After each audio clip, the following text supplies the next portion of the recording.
আজকে আমি বানাবো দারুণ একটা উত্তর ভারতের জনপ্রিয় পদ, চিকেন দো পেঁয়াজা। এই পদে থাকবে মুরগির নরম টুকরো, পেঁয়াজের মিষ্টি ঘ্রাণ আর ঝাল মশলার ঝাঁঝ, যা একবার খেলেই মন ভরে যাবে। প্রথমে কড়াইয়ে তেল গরম করে কুচি করা পেঁয়াজ ভেজে নিন হালকা সোনালি করে। তারপর দিন আদা রসুন বাটা আর টমেটো কুচি, একটু ভেজে নিন। এবার দিন কাশ্মীরি লঙ্কা গুঁড়ো, জিরা গুঁড়ো, হলুদ গুঁড়ো, সব ভালো করে কষে নিন যেন তেলটা আলাদা হয়ে আসে।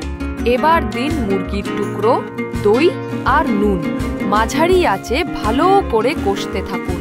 যখন মুরগি প্রায় সেদ্ধ হয়ে যাবে তখন দিন পাতলা স্লাইস করা পেঁয়াজ আর কাঁচা লঙ্কা, ঢেকে রাখুন 5 থেকে 7 মিনিট। আর শেষে দিন গরম মশলা আর ধনেপাতা কুচি। আর হয়ে গেল সুগন্ধে ভরা চিকেন দো পেঁয়াজা।